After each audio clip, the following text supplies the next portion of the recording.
আপনার 1 নম্বরে ছিল আসন্ন জাতীয় নির্বাচন সামনে রেখে দেশের শান্তি ও সুষ্ঠু ভোট প্রক্রিয়া নিশ্চিত করার জন্য যে কোনো বিশৃঙ্খলা সৃষ্টিকারী ব্যক্তি বা গ্রুপকে চিহ্নিত করে আইনের আওতায় এনে তাদের বিরুদ্ধে কঠোর ব্যবস্থা গ্রহণ করা।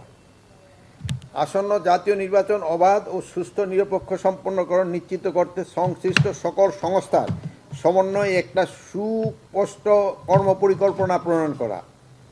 3 ছিল আসন্ন জাতীয় নির্বাচন অবাধ সুষ্ঠু নিরপেক্ষভাবে অনুষ্ঠান নিশ্চিত করতে মাঠ পর্যায়ে জেলা প্রশাসক, পুলিশ সুপার, উপজেলা নির্বাহী অফিসার এবং ওসিদের নিরপেক্ষভাবে কাজ করার নির্দেশনা প্রদান করা। 4 ছিল আইন শৃঙ্খলা বাহিনী সহ নির্বাচন সংশ্লিষ্ট কর্মকর্তারা যাতে কোনো আইন বহির্ভূত কাজ না করে সেই বিষয়ে নির্দেশনা প্রদান করা।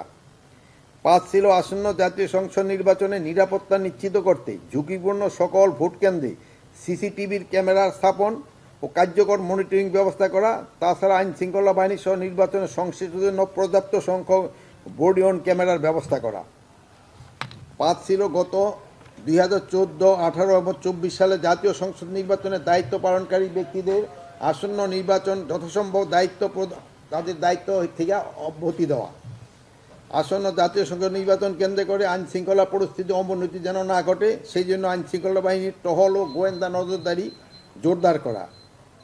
আসন্ন জাতীয় সংসদ নির্বাচনকে কেন্দ্র করে আইন শৃঙ্খলা বাহিনীর প্রশিক্ষণ যত দ্রুত সম্ভব সম্পন্ন করা। আপনারা জানান যে এই প্রশিক্ষণ চলমান রয়েছে। নির্বাচন নিশ্চিত নিরাপত্তা নিশ্চিত করার লক্ষ্যে প্রায় 1.5 লক্ষ পুলিশ সদস্যকে নির্বাচনী প্রশিক্ষণ দেওয়া হবে। 28টি ব্যাচে 3 দিন মেয়াদী প্রশিক্ষণ সারা দেশে জেলা, মহানগর এবং প্রশিক্ষণ প্রতিষ্ঠান 130টি ভেন্যুতে অনুষ্ঠিত হবে।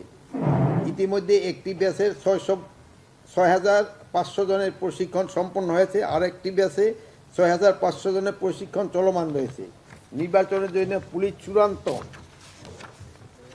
প্রশিক্ষণ গত 5 অক্টোবর 2005 তারিখে শুরু হয়েছে। আগামী 15 জানুয়ারি 2026 তারিখে সকল ব্যাচের প্রশিক্ষণ সম্পন্ন হবে বলে আশা করছি। আনসার ভিডিপি সদস্যের প্রাক নির্বাচনী প্রশিক্ষণ শিরোনাম প্রতি কেন্দ্রে 13 জন হারে আনুমানিক 45,000 ভোট কেন্দ্রের জন্য প্রায় 5,85,000 জনকে প্রশিক্ষণ প্রদান করা হবে এবং হচ্ছে। তন্মধ্যে 1,35,000 জনকে অস্ত্রসহ এবং 4,50,000 জনকে নিরস্ত্র প্রশিক্ষণ প্রদান করা হচ্ছে। আগামী জানুয়ারি মাসের মাঝামাঝি সময়ে আনসার ভিডিপি সদস্যদের প্রশিক্ষণ শেষ হবে। তাছাড়া জাতীয় সংসদ নির্বাচনকে স্ট্রাইকিং ফোর্স হিসাবে আনসার ব্যাটালিয়ন সদস্যরা নিয়োজিত থাকবে। এর জন্য 3,107 জন রিক্রুট সিপাহীকে প্রশিক্ষণ প্রদান করা হচ্ছে। এবার নির্বাচনে বিজিবির প্রায় 1100 প্লাটুনে 33,000 সদস্য নিয়োজিত থাকবে। ইতিমধ্যে 60% নির্বাচনী প্রশিক্ষণও সম্পন্ন হয়েছে। এবছর প্রায় 31,000 প্রশিক্ষণ সম্পন্ন হবে বলে আশা করছি। এছাড়াও সশস্ত্র বাহিনীর সদস্য মোতায়েন করা হবে। আসন্ন ত্রয়োদশ জাতীয় সংসদ নির্বাচনে সীমানা পুনর্নির্ধারণকে কেন্দ্র করে আইন শৃঙ্খলার পরিস্থিতি যেন অবনতি না ঘটে সেই বিষয়ে প্রয়োজনীয় ব্যবস্থা গ্রহণ করা হবে।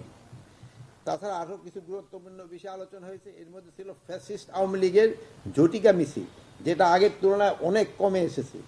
পার্বত্য চট্টগ্রামের পরিস্থিতি এখনও শান্ত ও ভালো রয়েছে, বাট সেখানকার আইন শৃঙ্খলার পরিস্থিতি নিয়ন্ত্রণে রয়েছে। ফ্যাসিস্টদের লোকজনকে শারদীয় দুর্গাপুজো অনুষ্ঠান যাতে শান্তিপূর্ণ অনুষ্ঠিত না পারে সেই জন্য বিভিন্ন ষড়যন্ত্রের চেষ্টা করেছিল, কিন্তু ফ্যাসিস্টদের কিছু বুদ্ধিজীবীও এতে ইন্ধন জুগিয়েছিল। কিন্তু আইন শৃঙ্খলা বাহিনীর সক্রিয় তৎপরতার কারণে এবং প্রশাসনের তৎপরতার কারণে তাদের এই চক্রান্ত নস্যাৎ করা সম্ভব হয়েছে। সকলের সহযোগিতায় শারদীয় দুর্গাপুজো উৎসব নিরাপদ, শান্তিপূর্ণ, উৎসবমুখর পরিবেশে অনুষ্ঠিত হয়েছে। এছাড়া মাদকের ক্ষেত্রে আমাদের একবার 0 টলারেন্সের নীতি গ্রহণ করা হয়েছে। আপনারা জানেন যে কক্সবাজার থেকে মাদকের আসার সংখ্যাটা কিন্তু কমছে। এটা কিন্তু যেন শূন্যের কোটে আনা যায়, এই জন্য আমরা ব্যবস্থা নিচ্ছি।